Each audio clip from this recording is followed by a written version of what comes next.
সালামুন আলাইকুম রব্বি আউযু বিকা মিন হামাযাতি শায়াতিন ওয়া আউযু বিকা রব্বি আইয়াহদুরুন রব্বি ইশরাহ লি সাদরি ওয়া ইয়াসসির লি আমরি ওয়াহলুল উকদাতাম মিন লিসানি ইয়াফকাহু কওলি। শুভেচ্ছা সবাইকে, আশা করি সবাই আল্লাহর অসীম রহমতে ভালো আছেন। আজকে আমাদের বিষয় সুপারিশ শাফায়েত। আমরা সূরা বাকারার মধ্যে ছিলাম। আজকে আমরা প্রথমেই দেখব 48 নম্বর আয়াত। আল্লাহ বলছেন, আর তোমরা সেই দিনকে ভয় করো যেদিন কেউ কারো কোনো কাজে আসবে না আর কারো পক্ষ থেকে কোনো সুপারিশ গ্রহণ করা হবে না। সেই দিনকে ভয় করতে বলছেন আল্লাহ, এমন এক দিন যেদিন কেউ কারো কোনো কাজে আসবে না। সুতরাং আমরা বুঝতেই পারছি, কেউ কোনো নবী, রাসূল, পীর, অলি, আউলিয়া, গাউস, কুতুব, হাফেজ, মুফতি, মাওলানা কেউ আপনার কোনো কাজে আসবে না। তারপর যদি সুপারিশ করাও হয়, বলে থাকে যে হ্যাঁ নবী সুপারিশ করবে, রাসূল সুপারিশ করবে, অলি আউলিয়া গাউস কুতুব সুপারিশ করবে, আল্লাহ স্ট্রেট বলে দিচ্ছেন যে কোনো সুপারিশ গ্রহণ করা হবে না। আপনারা যদি এখানে আরবিতে যান, দেখবেন যে এখানে কবুল শব্দটা আছে, যার রুট ওয়ার্ড হচ্ছে কবুল, মানে গ্রহণ করা হবে না। সুপারিশ করতে পারে যে কেউ, কিন্তু আল্লাহ কোনো সুপারিশের ধার ধারবেন না, কোনো সুপারিশ কবুল করবেন না, গ্রহণ করবেন না। আর কি, কারো কাছ থেকে কোনো বিনিময় নেওয়া হবে না। সমগ্র পৃথিবী, আকাশ, জমিন সবকিছু যদি আপনি আল্লাহকে দিয়ে দেন, হাজার লক্ষ কোটি টাকার মালিকও যদি আপনি হন, সেই বিনিময় আপনার কাছ থেকে নেওয়া হবে না, আর তারা সাহায্য প্রাপ্ত হবে না। খুবই হৃদয় বিদারক একটা আয়াত আমরা পড়লাম যে সেই দিনকে আল্লাহ ভয় করতে বলছেন, যেই দিন কেউ কারো কোনো কাজে আসবে না। তাসকিয়া নফস.com আমরা এই আয়াতের অনুবাদ যেটা করেছি সেটা একটু শোনাই আপনাদের। আর তোমরা সেদিন সম্পর্কে হুঁশিয়ার বা সাবধান বা সতর্ক হও। প্রশ্ন হচ্ছে, আমরা কেন এখানে ভয় শব্দটা নিলাম না? ভয় শব্দটা আমরা এখানে নেইনি, কারণ ভয়ের আরবি হচ্ছে খৌফ বা খসিয়া। এখানে খৌফ বা খসিয়া শব্দ নেই। আরবিতে এখানে ছিল তাকওয়া, যেই তাকওয়া থেকে এসেছে মুত্তাকি।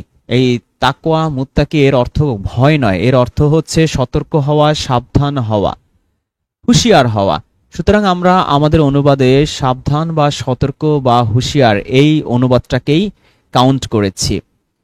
আর কি বলা হচ্ছে যে সেদিন কেউ কারো কোনো কাজে আসবে না আর কারো পক্ষ থেকে কোনো সুপারিশ গ্রহণ করা হবে না, আর তারা সাহায্য প্রাপ্ত হবে না। আমরা এর পাশাপাশি অনেকগুলো রেফারেন্স আমরা দিয়েছি। প্রথম রেফারেন্স হচ্ছে 2 নম্বর সূরার 123 আয়াত, এরপর 6-50 থেকে 51 এবং 6-70, 6-164। আমরা একে একে পড়ার চেষ্টা করি। প্রথমে হচ্ছে 123 নাম্বার আয়াত। আমরা একটু 123 নাম্বার আয়াতে যাওয়ার চেষ্টা করি, দেখি এখানে কি বলা হচ্ছে সুপারিশ সম্পর্কে।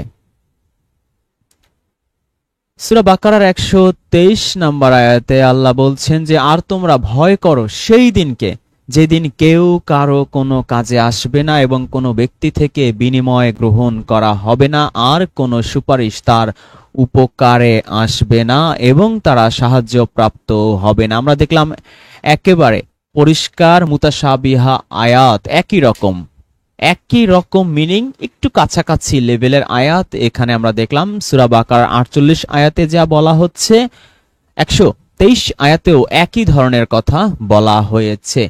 এরপর আমরা যে রেফারেন্সটা যাব সেটা হচ্ছে সূরা আনআম।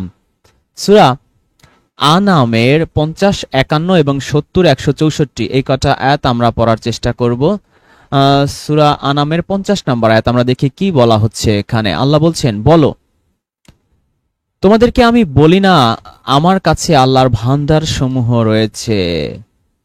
তো আল্লাহ রাসূল সবাইকে জানিয়ে দিচ্ছেন যে তোমাদেরকে আমি বলি না আমার কাছে আল্লাহর ধন ভান্ডার রয়েছে এবং আমি গায়েব জানি না। যে সমস্ত মোল্লা মাওলানারা বলেন যে রাসূল গায়েব জানতেন, এই আয়াত হচ্ছে তাদের গালে একটা কোষে চপেটাঘাত, যে তিনি কোনো গায়েব জানেন না। এবং তোমাদেরকে বলি না নিশ্চয়ই আমি ফেরেশতা।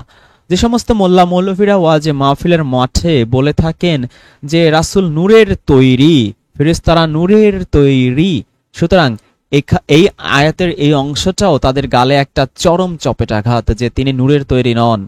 আমি কেবল তাই অনুসরণ করি যা আমার কাছে ওহী প্রেরণ করা হয়। আল্লাহর রাসূল শুধু তাই অনুসরণ করতেন যা তার কাছে ওহী প্রেরণ করা হতো। কি ওহী প্রেরণ করা হতো? সূরা আনামেরই 19 নম্বর আয়াতটা যদি আমরা পড়ি, আমরা দেখব যে কি ওহী প্রেরণ করা হতো। আমরা একটু দেখি 19 নম্বর আয়াত। এখানে বলা হচ্ছে যে, বলো সাক্ষ্য হিসেবে সবচেয়ে বড় বস্তু কি? বলো আল্লাহ সাক্ষী আমার ও তোমাদের মধ্যে, আর এই কুরআন আমার কাছে ওহী করে পাঠানো হয়েছে। সুতরাং আমরা দেখলাম যে এই কুরআন হচ্ছে ওহী করে পাঠানো হয়েছে। সুতরাং আল্লাহ রাসূল কি অনুসরণ করতেন? আমরা একই সূরায় 19 নম্বর আয়াতে তার জলজ্যান্ত প্রেজেন্টেশন দেখলাম যে আল্লাহ রাসূল এই কুরআনকে অনুসরণ করতেন। আমি কেবল তাই অনুসরণ করি যা আমার কাছে ওহী প্রেরণ করা হয়। বলো অন্ধ আর চক্ষুষ্মান কি সমান হতে পারে? অতএব তোমরা কি চিন্তা ভাবনা করবে না? সুতরাং আমাদের চিন্তা ভাবনা করার কথা বলা হচ্ছে। এরপর আমরা যাব 51 নম্বর আয়াতে। আমরা দেখি 51 নম্বর আয়াতে কি বলা হচ্ছে যে, আর এর দ্বারা মানে এই কুরআন দ্বারা তুমি তাদেরকে সতর্ক করো যারা ভয় করে যে তাদেরকে তাদের রবের দিকে সমবেত করা হবে, এ অবস্থায় যে তিনি ছাড়া তাদের জন্য থাকবে না কোনো সাহায্যকারী আর না সুপারিশকারী। আবারও দেখলাম যে এমন এক দিনে আমাদেরকে আল্লাহ রাব্বুল আলামিনের কাছে সমবেত করা হবে, একত্রিত করা হবে, যে সেই দিন আল্লাহ ছাড়া আমাদের কোনো সাহায্যকারী থাকবে না, কোনো সুপারিশকারী থাকবে না। সুতরাং মোল্লাদের খপ্পরে পড়ে আপনি বা আপনার পরিবারের যারা যারা অধীর আগ্রহে অপেক্ষা করছেন যে আল্লাহ রাসূল বা নবী বা পীর অলি আউলিয়ারা আপনার সুপারিশ করবে, আমার মনে হয় যে আপনার এখনই কান ধরে উঠবস করা উচিত যে মোল্লারা আপনাকে কুরআন বিরোধী জিনিস শিখিয়েছে। আর মোল্লারাই বলে থাকে যে যে সমস্ত হাদিস কুরআনের সাথে সাংঘর্ষিক তা ছুঁড়ে ফেলতে হবে। সুতরাং এই যারা সুপারিশ করবে বলে আমাদের হাদিসের কিতাবের মাধ্যমে শেখানো হয়, এই সমস্ত হাদিসগুলো এক পাল্লায় যদি আপনি ওজন করেন আর এই আয়াত যদি আরেক পাল্লায় রাখেন, দেখবেন যে এই আয়াতের ওজন ভারী হয়ে যাচ্ছে। সুতরাং এটা পরিষ্কার যে হাসরের মাঠে আল্লাহ ছাড়া আমাদের কোনো সাহায্যকারী থাকবে না, কোনো সুপারিশকারী থাকবে না। তো এই বিষয়টা জানার পরেই আমাদের উচিত আল্লাহ সম্পর্কে সতর্ক হওয়া, সাবধান হওয়া, তাকে অবলম্বন করা। সে কথাটাই এই আয়াতের শেষ অংশে বলা হচ্ছে। এর পরের রেফারেন্সটা আমরা দেখব 70 নম্বর আয়াতে। 70 নম্বর আয়াতে আমরা যে দেখি যে ওখানে কি বলা হচ্ছে। এখানে বলা হচ্ছে যারা আর তুমি পরিত্যাগ করো তাদেরকে যারা নিজেদের দিনকে গ্রহণ করেছে খেল তামাশা রূপে এবং প্রতারিত করেছে যাদেরকে দুনিয়ার জীবন, আর তুমি কুরআন দ্বারা উপদেশ দাও। সুতরাং এই মোল্লারা যে বলে থাকে যে রাসূল কুরআনের বাইরে হাদিস, ইজমা, কিয়াস বা বিভিন্ন গায়রে মাতলু ওহীর মাধ্যমে মানুষদের উপদেশ দিতেন, এই কথাটা পুরোপুরি সাংঘর্ষিক। কারণ আল্লাহ যখন রাসূলকে আদেশ করছেন যে তুমি কুরআন দ্বারা উপদেশ দাও, তখন রাসূলের এই সুযোগ নেই যে তিনি কুরআন বাদ দিয়ে অন্য কোনো কিতাবের মাধ্যমে বা অন্য কোনো গায়রে মাতলু ওহীর মাধ্যমে মানুষদের উপদেশ দেবেন। আবারও পড়ছি আমরা অংশটুকু, আর তুমি কুরআন দ্বারা উপদেশ দাও যাতে কোনো ব্যক্তি তার কৃতকর্মের দরুন ধ্বংসের শিকার না হয়। তার জন্য আল্লাহ ছাড়া নেই কোনো অভিভাবক এবং নেই কোনো সুপারিশকারী। আবারও আমরা দেখলাম যে আল্লাহ ছাড়া আমাদের কোনো অভিভাবক নেই, কোনো সুপারিশকারী নেই। সুতরাং আমরা যেন আমাদের কৃতকর্মের দ্বারা ধ্বংসের শিকার না হই, আমরা যেন সেই দুঃস্বপ্ন বুকে পুষে না রাখি যে যত পাপ করি খাজা বাবার মুরিদ হয়েছি বা অমুক রাসূলের নামে দুরূদ শরীফ পড়ছি দিনরাত 24 ঘন্টা, সুতরাং তিনি আমাকে ঘাড়ে করে সুপারিশ করে নিয়ে যাবেন। আমাদের এই ভুল থেকে আমাদের সরে আসতে হবে। এরপর আল্লাহ আরো ডিটেলস বলছেন যে আর যদি সে সব ধরনের মুক্তিপণ দেয় তার থেকে তা গ্রহণ করা হবে না। এরাই তারা যারা ধ্বংসের শিকার হয়েছে, তাদের কৃতকর্মের দরুন তাদের জন্য রয়েছে ফুটন্ত পানীয় এবং বেদনাদায়ক আযাব, যেহেতু তারা কুফরি করত। সুতরাং আমরা বুঝতে পারলাম যে হাসরের মাঠে আমাদের কি ধরনের সুপারিশ করা হবে। আল্লাহ ছাড়া আমাদের কোনো সুপারিশকারী থাকবে না, কোনো শাফায়াতকারী থাকবে না। আচ্ছা, আমি আপনাদের লিঙ্কটা দিয়ে দিচ্ছি। লিঙ্কটা কি দেখা যাচ্ছে এখানে? আচ্ছা, লিঙ্কটা উপরে আছে মনে হয়, আপনারা দেখে নেবেন। এই আজকে যে আমরা আলোচনা করব তার উপরে আপনাদের প্রশ্ন করা হবে 5টা। তারপর আমরা একটা টুর্নামেন্টের আয়োজন করব। আমাদের গতদিন এক ভাই আমাদের একটা নিউ একটা ইনোভেটিভ আইডিয়া দিয়েছেন যে আমরা টুর্নামেন্টের জন্য আয়োজন করি, তাহলে দর্শকদের বা অডিয়েন্সদের বা যারা কোরআন প্রেমী তাদের অনেক ভালো লাগবে।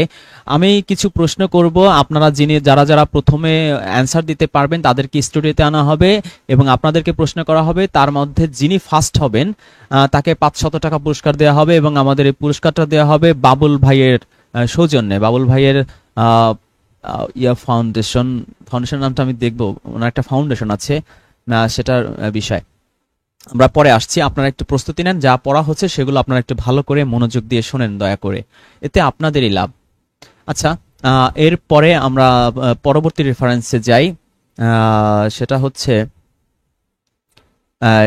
164 নাম্বার আয়াত। আমরা দেখি 164 নাম্বার আয়াতে কি বলা হচ্ছে। একই সূরা, সূরা আনামের 164 আয়াত। আল্লাহ রাব্বুল আলামিন বলছেন যে, বলো আমি কি আল্লাহ ছাড়া অন্য কোন রব অনুসন্ধান করব, অথচ তিনি সবকিছুর রব, আর প্রতিটি ব্যক্তি যা অর্জন করে তা শুধু তারই উপর বর্তায়, আর কোনো ভার বহনকারী অন্যের ভার বহন করবে না। কোনো বোঝা বহনকারী, আপনার পাপের বোঝা অন্য কেউ বহন করবে না। হুজুররা আমাদের শিখায় যে কোনো মেয়ে যদি রাস্তাঘাটে বোরখা ছাড়া চলাফেরা করে তাহলে সে তার বাবা, তার ভাই, তার স্বামী 3-4 জনকে সে জাহান্নামে নিয়ে যাবে, তার পাপের কারণে সে হবে দায়ুস। সুতরাং এটা পুরোপুরি কোরআন বিরোধী হাদিস, কারণ আল্লাহ বলেই দিচ্ছেন যে কারো পাপের বোঝা কেউ বহন করবে না। কোনো নারীর পাপের বোঝা তার ভাই, তার বাপ, তার স্বামী বহন করবে। এই ধরনের হাদিস যদি আপনাকে মোল্লারা শোনায়, আপনি বুঝবেন যে এই মোল্লা কোরআন পড়ে না বা পড়লেও বোঝে না। এরপরে আল্লাহ বলছেন যে অতঃপর তোমাদের রবের নিকটে তোমাদের ফিরে যেতে হবে, সুতরাং তিনি তোমাদেরকে সেই সংবাদ দেবেন যাতে তোমরা মতবিরোধ করতে। এর পরের রেফারেন্সটা আমরা taskenos.com-এ এই আয়াতের অনুবাদের পরে যে উল্লেখ করেছি সেটা হচ্ছে 32 নাম্বার সূরার 4 নাম্বার আয়াত। আমরা দেখি 32 নাম্বার সূরা, এটা হচ্ছে সূরা আস-সিজদা 4 নাম্বার আয়াতে বলা হচ্ছে যে আল্লাহ যিনি আসমান ও জমিন এবং এই দুইয়ের মধ্যে যা কিছু আছে তা 6 দিনে সৃষ্টি করেছেন, তারপর তিনি আরশের উপরে উঠেছেন, তিনি ছাড়া তোমাদের জন্য কোনো অভিভাবক নেই এবং কোনো সুপারিশকারী নেই। একই কথা আমরা দেখতে পাচ্ছি, তিনি ছাড়া তোমাদের কোনো অভিভাবক নেই, কোনো সুপারিশকারী নেই, তবুও কি তোমরা উপদেশ গ্রহণ করবে না? আল্লাহ রাব্বুল আলামিন একেবারে স্পষ্ট করে আমাদের প্রশ্ন ছুড়ে দিয়েছেন যে তবুও কি তোমরা উপদেশ গ্রহণ করবে না, যে আল্লাহ ছাড়া আমাদের কোনো সুপারিশকারী নেই, কোনো অভিভাবক নেই। যদি আপনি বা আমি বা আমরা এই উপদেশ গ্রহণটা না করি যে না আল্লাহ ছাড়া কোনো সুপারিশকারী নেই, আমাদের মতো হতভাগ্য পোড়া কপাল আর কেই বা হতে পারে। এরপরে রেফারেন্স হচ্ছে 39 নাম্বার সূরার 44 আয়াত, যেটা আমাদের taskenos.com-এর অনুবাদে আমরা দিয়েছি। 39 নাম্বার সূরা হচ্ছে সূরা জুমার, অনেকেরই খুব প্রিয় একটা সূরা। এর 44 নাম্বার আয়াতটা আমরা যাব, সেখানে আমরা এই এই সুপারিশ রিলেটেড আরো একটা রেফারেন্স দেখতে পাবো। আল্লাহ বলছেন, বলো সকল সুপারিশ আল্লাহর মালিকানাধীন, সকল সুপারিশের মালিক আল্লাহ, শাফায়াত সম্পূর্ণ আল্লাহর ইখতিয়ারভুক্ত, আসমান সমূহ ও জমিনের রাজত্ব একমাত্র তারই, তারপর তোমরা তারই কাছে ফিরে যাবে। সুতরাং যারা বলে যে আমার নবী কামলিওয়ালা রে, দোজাহানের বাদশাহ রে, আল্লাহ বলে দিচ্ছেন যে না, আল্লাহই হচ্ছেন বাদশাহ, হি ইজ দ্য কিং। আসমান সমূহ জমিন সবকিছুর কিং হচ্ছে আল্লাহ রাব্বুল আলামিন। সুতরাং যারা বলেন নবী হচ্ছে কুল কায়নাতের দোজাহানের বাদশাহ, তারা কুরআন বিরোধী কথা বলছেন। শুধু তাই নয়, তারা শিরক করছেন। যেখানে আল্লাহ বলছেন যে তিনি বাদশাহ, তিনি রাজাধিরাজ, সেখানে আপনি বলছেন যে নবী হচ্ছে বাদশাহ। ইউ আর এ মুশরিক অ্যাকর্ডিং টু দিস আয়াত। এর পরের রেফারেন্সটাতে আমরা যাই, এখানে দেখছি যে সকল সুপারিশের মালিক হচ্ছে আল্লাহ রাব্বুল আলামিন। এর পরের রেফারেন্সটা আমরা দেখছি, আমরা আমাদের আজকের লাইভটা চলছে ফেসবুকে এবং ইউটিউবে। ফেসবুকে যারা চালাচ্ছেন তারা সেখান থেকে কমেন্ট করতে পারেন। আপনারা কাইন্ডলি যদি আপনাদের মনে হয় যে কোরআনের আলোটা সবাইকে ছড়িয়ে দেওয়া দরকার, আপনারা এটা একটু শেয়ার করে দিবেন। তাহলে আপনার মাধ্যমে আরেকটা মানুষ হয়তো হিদায়াতের পথে বা কোরআনের পথে আসতে পারবে। এর পরের রেফারেন্সটা আমরা দেখব যে 40 নম্বর সূরার 17 থেকে 18 আয়াত। 40 নম্বর সূরা হচ্ছে সূরা গাফির 17 থেকে 18 আয়াত। আমরা দেখি কি বলা হচ্ছে। আল্লাহ বলছেন যে আজ প্রত্যেক ব্যক্তিকে তার অর্জন অনুসারে প্রতিদান দেয়া হবে। আপনি যা যা কর্ম করেছেন, যা যা অর্জন করেছেন, সেই অনুসারে আপনাকে প্রতিদান দেয়া হবে। আপনি যা করেছেন তার চেয়ে বেশি আপনাকে প্রতিদান দেয়া হবে না, তার চেয়ে কমও আপনাকে প্রতিদান দেয়া হবে না। আজ কোনো জুলুম নেই, কোনো অবিচার নেই, নিশ্চয়ই আল্লাহ দ্রুত হিসাব গ্রহণকারী। আর তুমি তাদের আসন্ন দিন সম্পর্কে সতর্ক করে দাও, যখন তাদের প্রাণ কণ্ঠাগত হবে দুঃখ কষ্ট সংবরণ অবস্থায়। জালিমদের জন্য নেই কোনো অকৃত্রিম বন্ধু, নেই এমন কোনো সুপারিশকারী যাকে গ্রাহ্য করা হবে। জালিমদের কোনো বন্ধু নেই এবং এমন কোনো সুপারিশকারীও নেই যার কথা শোনা হবে। আচ্ছা, এর পরের রেফারেন্সটা আমরা দেখি, সেটা হচ্ছে 10 নম্বর সূরা ইউনূসের 3 নম্বর আয়াত। আমরা 10 নম্বর সূরায় যাই। এর 3 নম্বর আয়াতে আল্লাহ বলছেন যে নিশ্চয়ই তোমাদের রব আল্লাহ, যিনি আসমান সমূহ ও জমিন সৃষ্টি করেছেন 6 দিনে, তারপর আরশে উঠেছেন, তিনি সব বিষয় পরিচালনা করছেন। তার অনুমতি ছাড়া সুপারিশ করার কেউ নেই। তিনি আল্লাহ তোমাদের রব, সুতরাং তোমরা তার ইবাদত করো।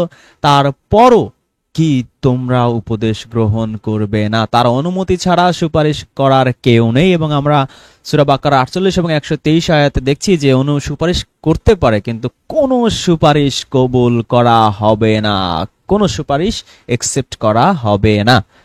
এরপর আমরা দেখব সূরা ইউনূসের 3 নম্বর আয়াতের পরে 19 নম্বর সূরা মারিয়ামের 87 নম্বর আয়াত। আমরা যাচ্ছি 19 নম্বর সূরা মারিয়াম এর 87 নম্বর আয়াতে। আল্লাহ রাব্বুল আলামিন এখানে আমাদের কি জানাচ্ছেন আমরা একটু দেখি, যে যারা পরম করুণাময়ের কাছ থেকে প্রতিশ্রুতি নিয়েছে তারা ছাড়া অন্য কেউ সুপারিশ করার ক্ষমতা রাখবে না।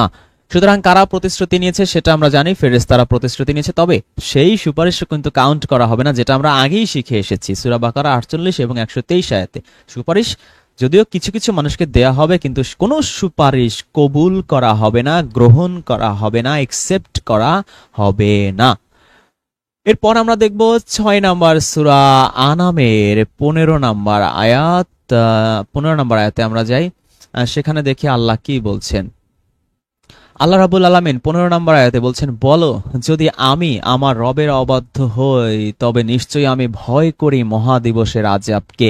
সুতরাং আল্লাহর রাসূল মুহাম্মদুর রাসূলুল্লাহ তিনি নিজেই ভয় পেতেন।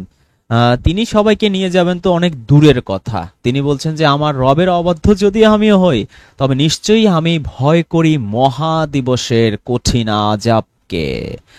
এরপর আমরা যে রেফারেন্সটা দেখব সেটা হচ্ছে 10 নম্বর সূরা ইউনূসের 15 নম্বর আয়াত। 10 নম্বর সূরা ইউনূস আয়াত হচ্ছে 15। বলা হচ্ছে, আর যখন তাদের সামনে আমার আয়াতসমূহ সুস্পষ্ট রূপে পাঠ করা হয় তখন যারা আমার সাক্ষাতের আশা রাখে না তারা বলে এটি ছাড়া অন্য কুরআন নিয়ে এসো, অথবা একে বদলাও, বলো আমার নিজের পক্ষ থেকে এতে কোনো পরিবর্তনের অধিকার নেই। আমি তো শুধু আমার প্রতি অবতীর্ণ ওহীর অনুসরণ করি। নিশ্চয়ই আমি যদি রবের অবাধ্য হই তবে ভয় করি কঠিন দিনের আযাবের। সুতরাং আল্লাহ রাসূল কি পরিমাণ ভয় পেতেন কিয়ামতে বা হাসরের মাঠের, সেটা আমরা দেখতে পাচ্ছি। অথচ হাদিস বানানো হয়েছে না না না, ভয় ভীতি কি, তিনি তো শুধু বসে থাকবেন, সিজদা করবেন আর সবাইকে নিয়ে যাবেন। অথচ তিনি ছিলেন এই কিয়ামত দিবস বা হাসরের মাঠ সম্পর্কে ভীত সন্ত্রস্ত, যদি না তিনি আল্লাহর আদেশ ভায়োলেট করেন কোনো ক্ষেত্রে। এরপর আমরা দেখব 39 নম্বর সূরা জুমারের 13 নম্বর আয়াত। 39 নম্বর সূরা জুমার এর 13 নম্বর আয়াতে কি বলা হচ্ছে আমরা একটু দেখে আসি। আল্লাহ রাব্বুল আলামিন বলছেন যে বলো আমি যদি আমার রবের অবাধ্য হই তবে আমি এক মহা দিবসের আযাবের আশঙ্কা করি। নবী মুহাম্মদ রাসূলুল্লাহ যে আযাবের আশঙ্কা করছেন, কখন? যদি তিনি আল্লাহর আদেশ ভায়োলেট করেন।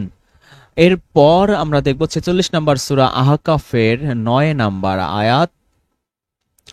46 নাম্বার সূরা আহকাফ আয়াত নাম্বার 9 বলা হচ্ছে, বলো আমি রাসূলদের মধ্যে নতুন নই, I am not a new রাসূল, আর আমি জানি না আমারও তোমাদের ব্যাপারে কি করা হবে, আমারও তোমাদের সাথে কি আচরণ করা হবে, আমারও তোমাদের সাথে কি ব্যবহার করা হবে।